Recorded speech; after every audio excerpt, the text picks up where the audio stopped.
también saludar a esta hora al querido Rafael Barajas, el Fisgón, el hombre que lleva las riendas en el Instituto Nacional de Formación Política de Morena, hoy con un invitado especial, pero antes de presentar al invitado, mi querido Rafa, me tienes que dar contexto hasta histórico de lo que significaría en esta lucha contra la corrupción que encabeza el presidente Andrés Manuel López Obrador, en este movimiento llamado Cuarta Transformación.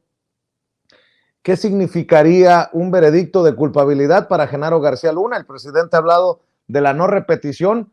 Estamos todos esperando, bueno, no todos, porque hay uno que otro que todavía suspira por Calderón.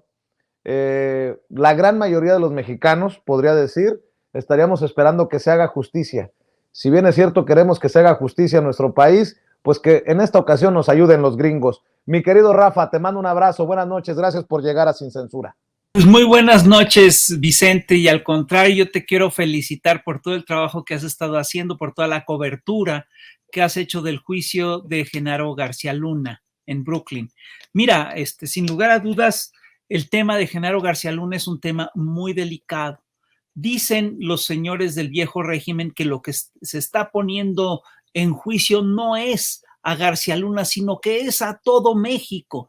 Esto obviamente es una mentira, esto es obviamente un discurso que lo que busca es ocultar y diluir la responsabilidad que tienen ciertas personas, ciertas gentes, ciertos funcionarios en el horror que hemos vivido en México desde que se instauró la guerra contra el narcotráfico y desde que se desató esta terrible espiral de violencia que nos sigue afectando todavía en el 2023. Entonces, lo que se está juzgando, el caso de García Luna es una cosa muy delicada.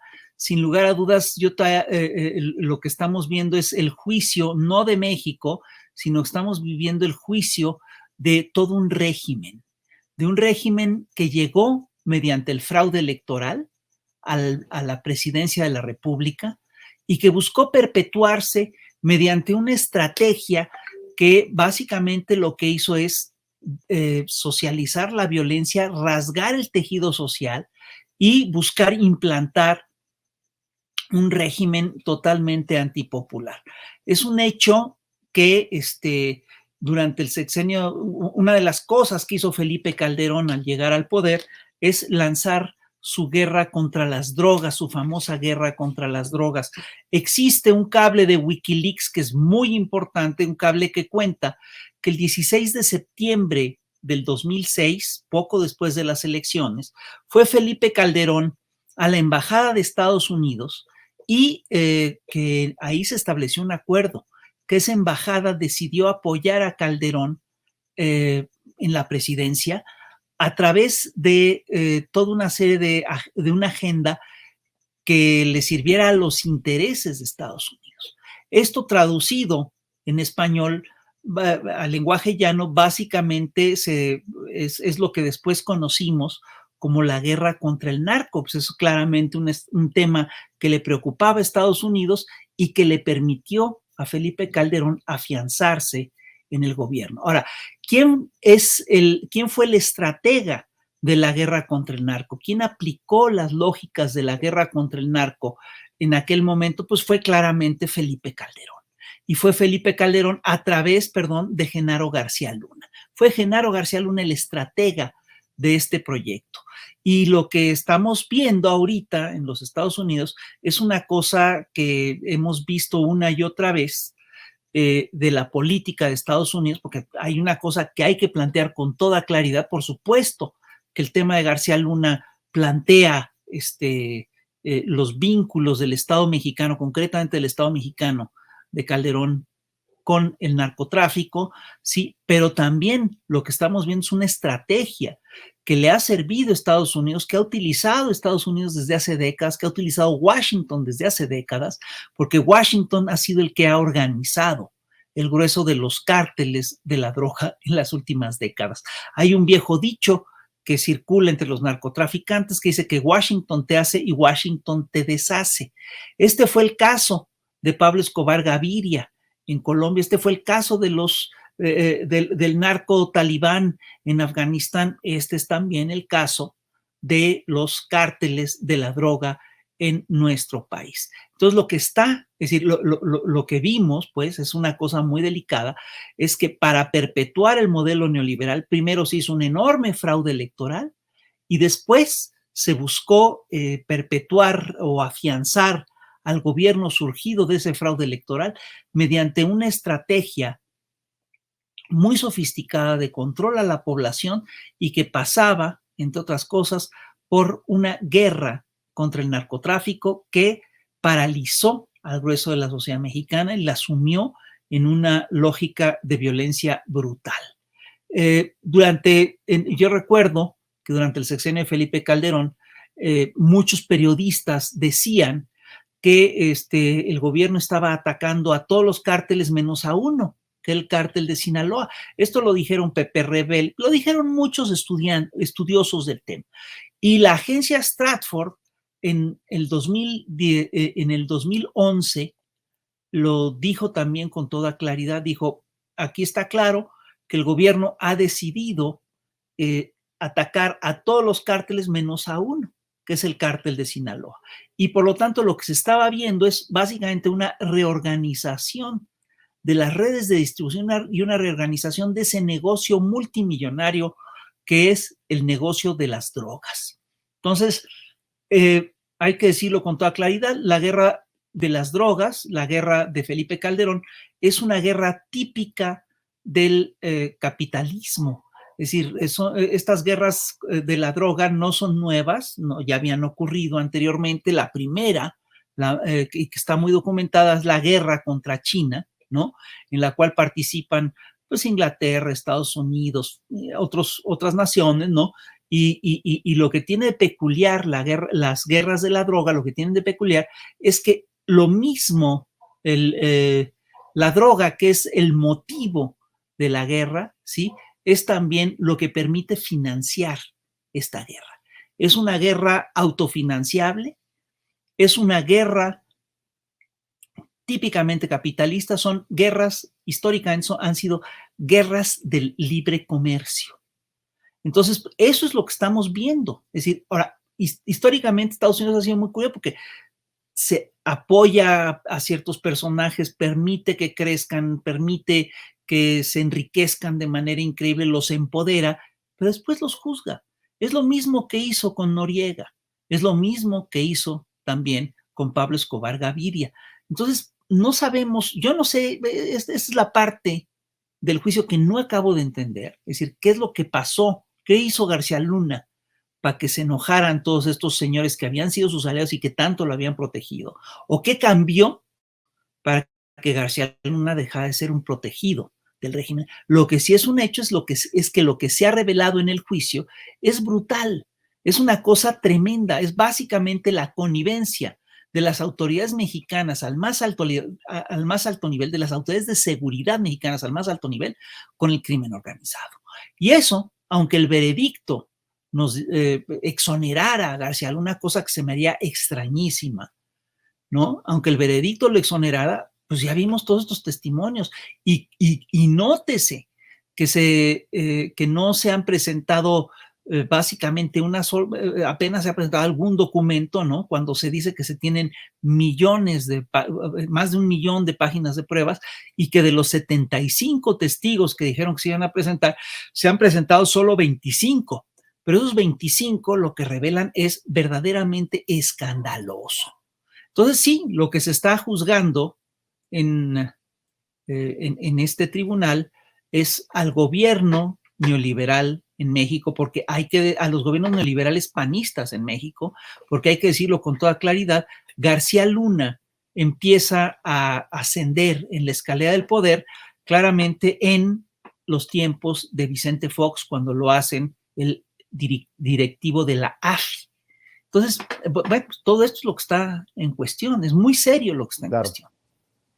El régimen que mueve la patita, a pesar de que está o debería de estar en la lona con un juicio como este contra el personaje de lo que tanto enarbolaron, la guerra contra contra el narco.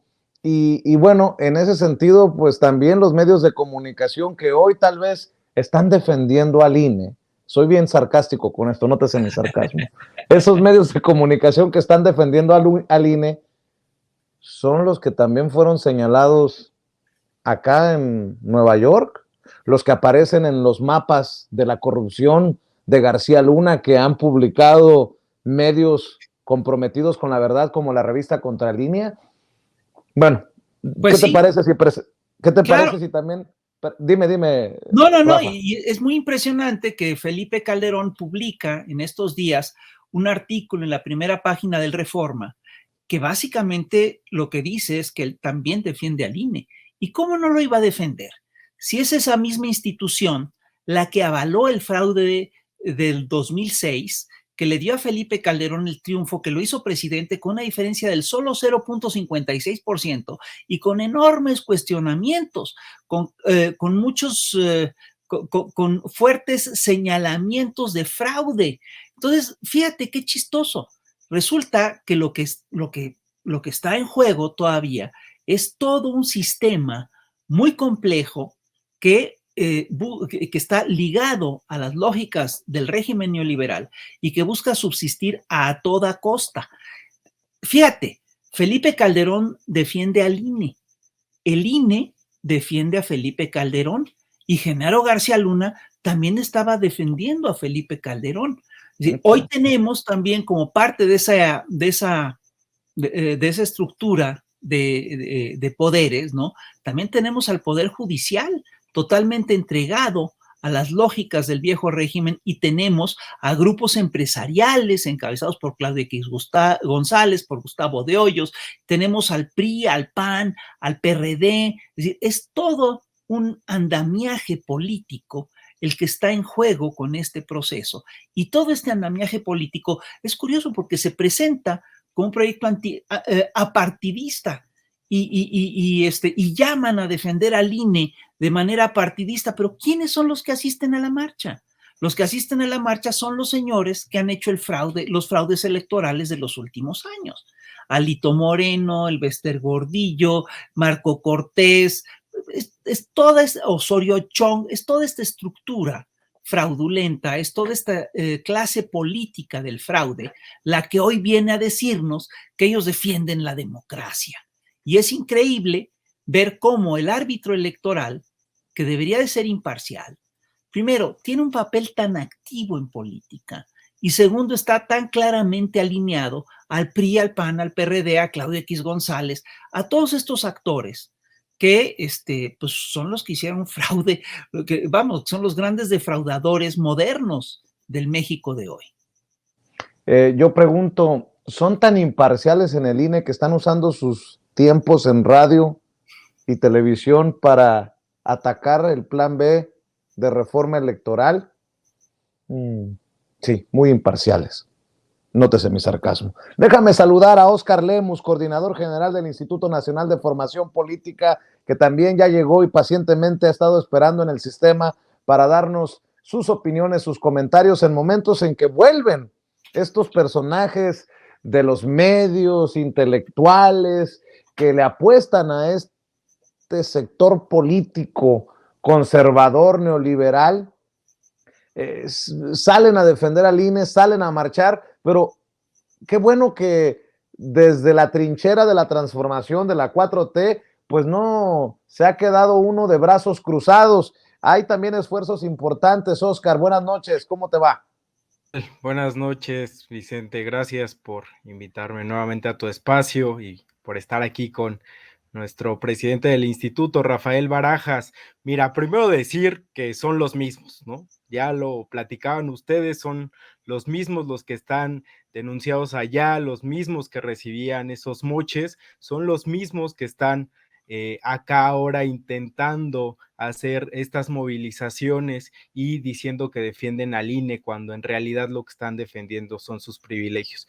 Y por eso es muy importante que nosotros como militantes, simpatizantes, ciudadanos informados de este proyecto de la Cuarta Transformación, defendamos esta reforma electoral del pueblo. Y este fin de semana tuvimos una gran movilización con muchas y muchos ciudadanos en todo el país, y por eso estamos acá mencionando esta gran jornada. Tuvimos más de 250 plazas públicas en donde salieron compañeros, compañeras a informar sobre esta reforma electoral del pueblo, y dieron estos argumentos para echar abajo estas mentiras que han dado los funcionarios del INE con dinero público y todos aquellos que están alineados en este grupo conservador y de derecha.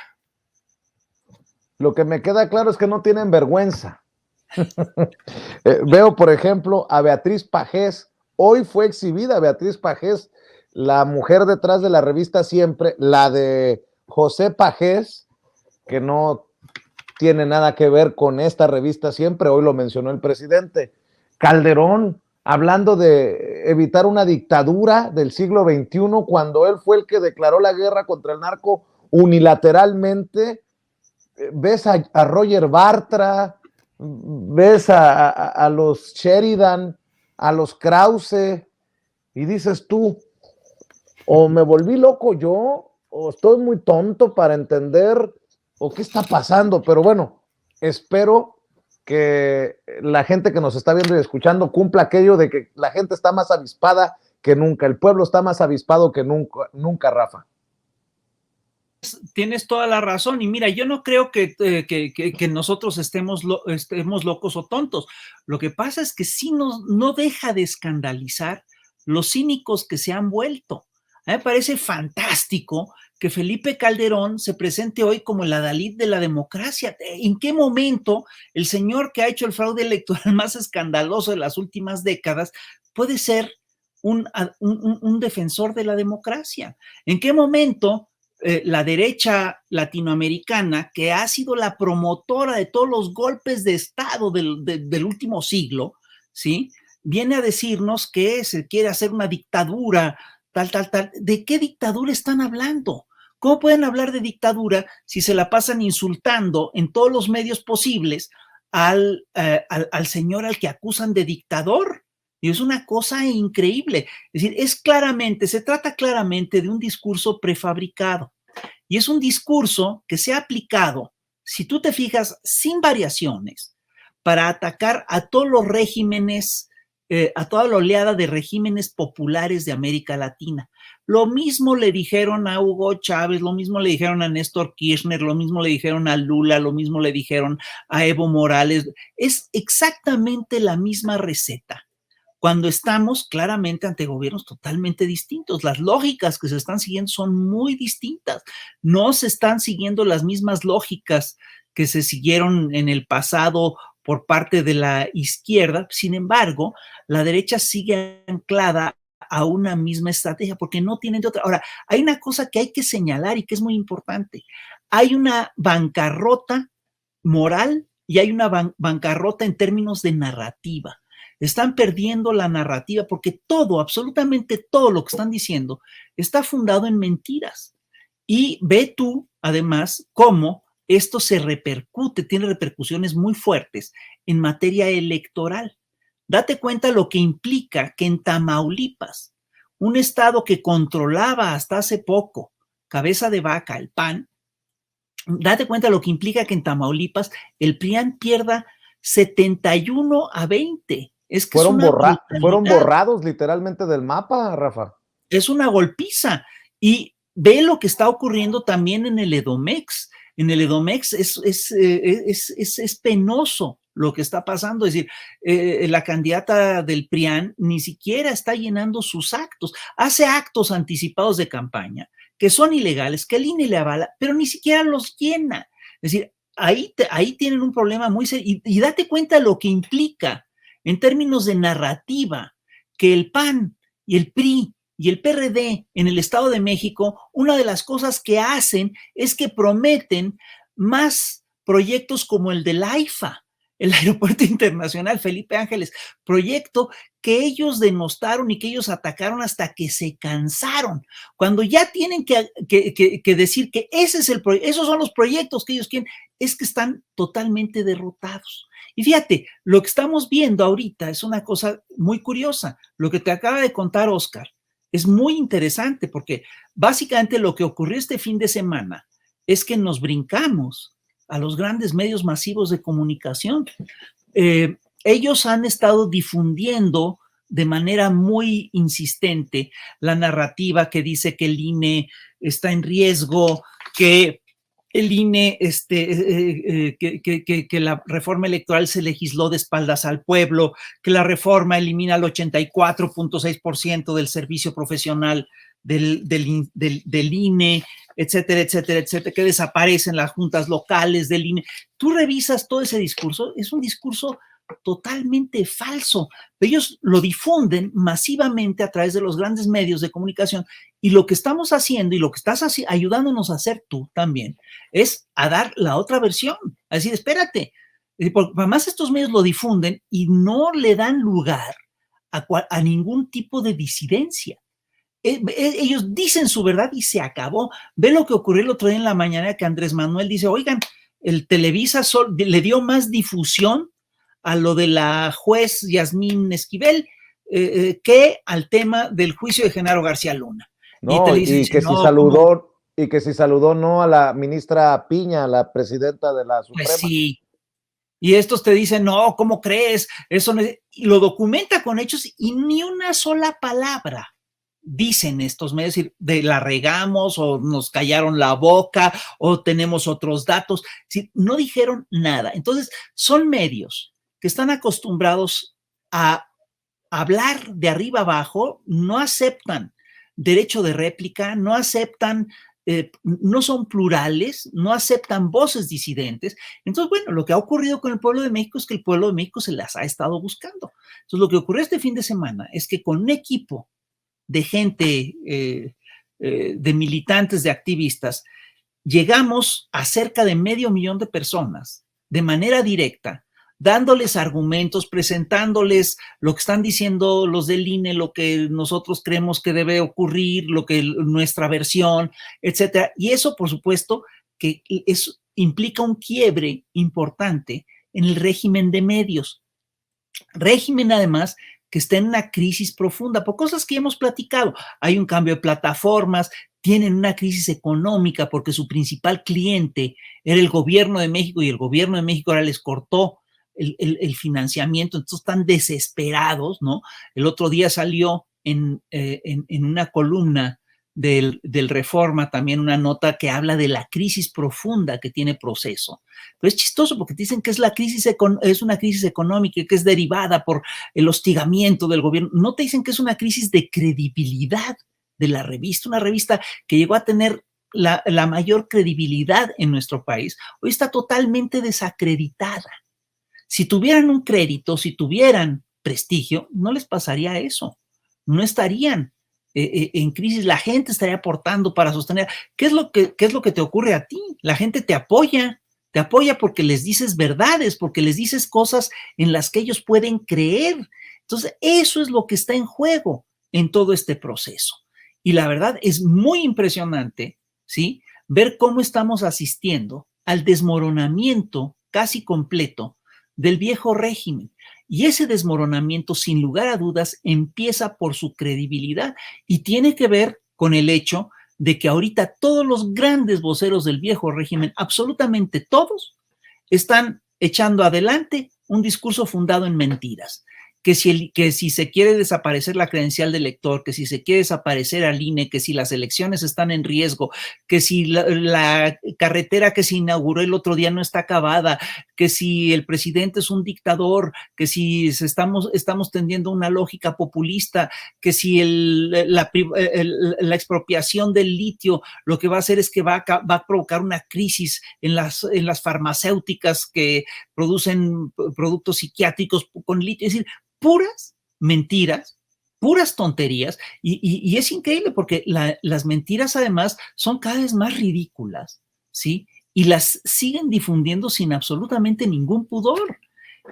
si no ven ellos que ahí está la base de su crisis, están en un problema. Esta cosa que están diciendo que Genaro García Luna es una gran figura, es decir, por ejemplo, esto que salió en el juicio, que es increíble, que la esposa de Genaro García Luna viene a contarnos que hicieron una fortuna a partir de que pedían préstamos al banco.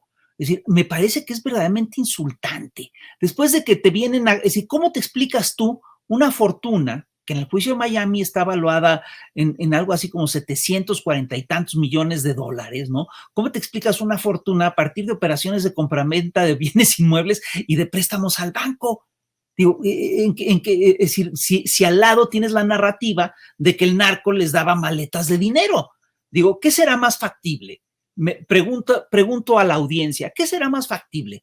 ¿Que te hagas multimillonario en dólares con préstamos en el banco o que te hagas multimillonario en dólares recibiendo dinero del narcotráfico? Yo lo que he visto es que la gente que pide préstamos al banco sale normalmente desplumada. En cambio, sí hemos visto cómo la gente que recibe dinero del narcotráfico pues hace fortunas extraordinarias en muy poco tiempo. Y eso es lo que está en juego. Están mintiendo todos. Y ese aparato, ese andamiaje de mentiras, se está cayendo a cachitos. Es que tú y yo andamos equivocados de negocio, Fis. Seguro. Vamos poniendo una papelería, cabrón, y de ahí nos quitamos de cosas. Oye, Oscar, por lo que dice el Fisgón, el querido Rafael, es importantísimo que sin el respaldo necesariamente de los grandes periodistas, de los grandes medios, se ha logrado organizar a la gente, sacarla a las calles, informar y contrarrestar esta andanada de muchas veces tonterías, ¿no? Sí, es fundamental el apoyo que hemos recibido de la gente, pero esto tiene que ver con el respaldo al proyecto del presidente Andrés Manuel López Obrador, ¿no?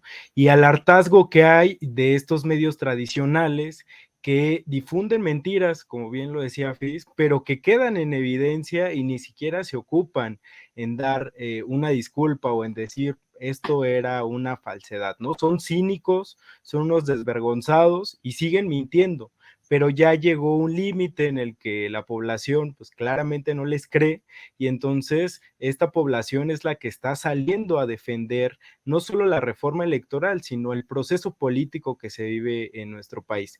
Y estas mentiras que están dando sobre la reforma electoral se van cayendo una por una, ¿no? Ya lo decía Fis, esta idea de que va a desaparecer la credencial de elector, que es completamente falsa, esto de los módulos, pero también es importante que recalquemos las bondades que tiene esta reforma electoral del pueblo, ¿no? Como la inclusión de sectores que han sido sistemáticamente vulnerados, como la diversidad sexual, las compañeras mujeres, los grupos afromexicanos, que van a tener una participación real. Y aquí hago hincapié porque sabemos que mucha de tu audiencia vive en Estados Unidos, son paisanos, paisanas. Esta reforma también plantea que tengan una participación política plena, que sean reconocidos plenamente sus derechos y puedan elegir a sus representantes populares y también ser electos, porque eso es algo que también ha sido una deuda histórica y que esta reforma del pueblo plantea, pero que claramente los medios no lo van a difundir y lo que hacen es pues solamente plantear una serie de mentiras que se están echando abajo. Y esta movilización del fin de semana pasado, pues planteamos que sea permanente también y que todas y todos se sumen a este esfuerzo aquí en México, allá nuestros paisanos en Estados Unidos, y que podamos informar desde cualquier punto, desde cualquier medio, desde cualquier espacio, el trabajo, cuando vamos a la tienda, cuando vamos por las tortillas, cuando vamos al mercado, en nuestra escuela, porque esta reforma electoral del pueblo es importante, porque se construyó con los anhelos históricos de la lucha social de la izquierda y porque es necesario echar abajo esa narrativa que está planteando el INE y todos los conservadores, incluyendo a Calderón, que qué vergüenza tener que marchar con todos ellos este fin de semana, las personas que van a tener que marchar con estos personajes, de verdad que vergüenza, y algunos sabemos que hasta obligados están, pero se les va a caer ese teatrito y esa movilización. Vamos a ver si el adalid de la democracia, Felipe Calderón, se digna a venir a México a marchar con la gente y se viene de Indonesia o de España, en donde esté escondido. Mi querido Fis, ¿por qué no cerramos con alguna reflexión, algún comentario para la audiencia de Sin Censura? Sí, mira, yo lo único que diría es lo siguiente, es decir, ahora sí que como en los viejos rezos, en la vieja liturgia católica, ¿no? Es decir, contra gula, abstinencia, es decir, contra mentira, verdad, es decir, contra falta de democracia, movilización, contra ignorancia, formación. Eso es lo que tendríamos que hacer. Te agradezco mucho, Rafa. Oscar, regresa pronto, que esta también es tu trinchera, porque este espacio es de todos. ¿Por qué no cerramos invitando, Oscar, a los diferentes espacios del Instituto Nacional de Formación Política de Morena? Sí, gracias.